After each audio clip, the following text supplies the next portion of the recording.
Haleluya, Shalom, salam sejahtera bagi kita semua dimanapun kita berada pada kesempatan pagi hari ini. Puji nama Tuhan, pada kesempatan pagi hari ini firman Tuhan yang datang kepada kita, saya beri judul Pembenaran Part 2. Ya, puji nama Tuhan, dalam renungan yang saya bawakan sebelumnya, saya berikan judul Pembenaran Part 1, kita telah membahas bagaimana Allah memiliki standar kebenarannya sendiri. Sedangkan kita, fakta Alkitab menjelaskan bahwa kita manusia ini, semua manusia telah berdosa dan kehilangan kemuliaan Allah, mengalami keterputusan hubungan antara manusia dengan Allah. Sehingga tidak ada hal yang dapat manusia lakukan, gak ada hal yang manusia bisa berikan untuk dapat menggapai Allah ataupun memperbaiki hubungan dengan Allah.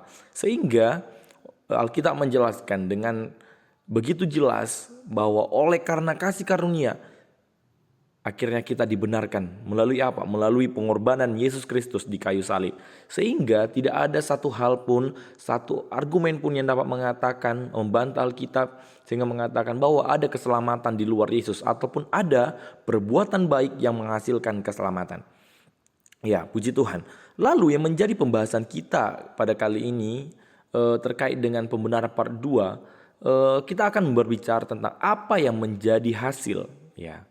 Apa yang menjadi hasil ketika kita dibenarkan melalui pengorbanan Yesus Kristus, yang pastinya kita tahu kita diselamatkan. Tetapi apakah Alkitab menjelaskan hanya itu saja? Apakah kita diselamatkan lalu selesai? Gak ada hal yang harus kita lakukan atau tidak ada fakta lain yang perlu kita ketahui. Ya. Pada kesempatan hari ini Alkitab menjelaskan, kita mau belajar bersama-sama bahwa melalui pembenaran yang dilakukan oleh Yesus Kristus melalui pengorbanannya di kayu salib, yang menjadi hasilnya buat kita adalah menjadikan kita hamba kebenaran. Ya. Pada pagi hari ini kita mau belajar dari firman Tuhan yang terdapat dalam Roma pasal 6 ayat 17 sampai 18. Saya bacakan bagi kita semua. Tetapi syukurlah kepada Allah, dahulu memang kamu hamba dosa, tetapi sekarang kamu dengan segenap hati telah mentaati pengajaran yang telah diteruskan kepadamu. Kamu telah dimerdekakan dari dosa dan menjadi hamba kebenaran. Dalam nats ini perlu kita garis bawahi dua hal yang menjadi kontras, yang saling kontras, yakni apa?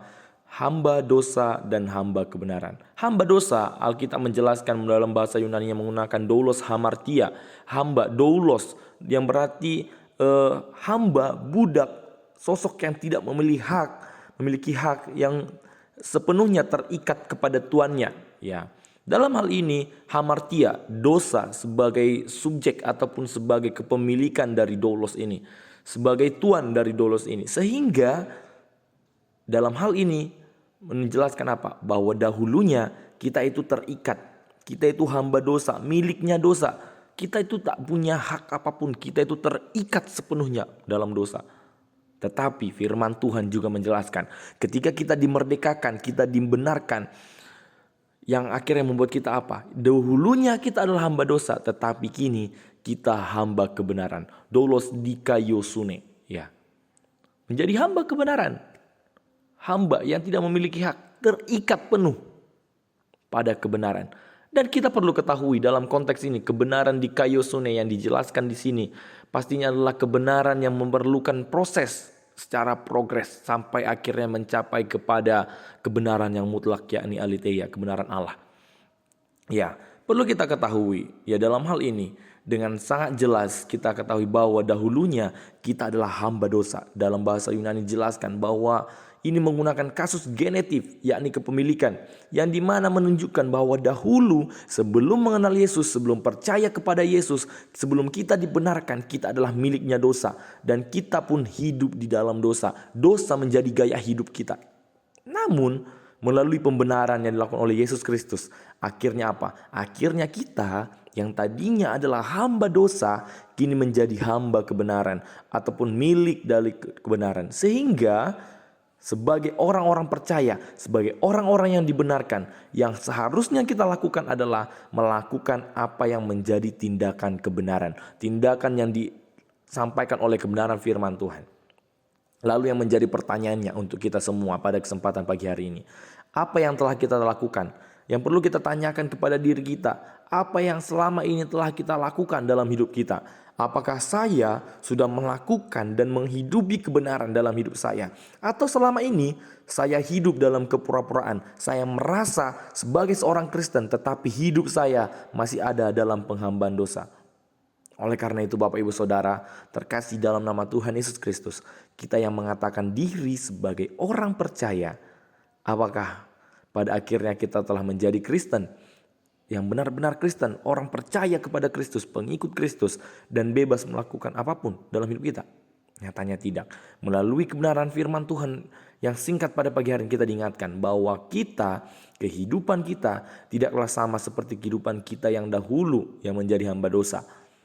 Kini kehidupan kita adalah kehidupan sebagai orang percaya yang harus bisa menunjukkan bukti melalui kehidupan kita sehari-hari. Yang dahulu kita menjadikan dosa sebagai gaya hidup kita, tetapi kini kebenaranlah yang harus menjadi gaya hidup kita.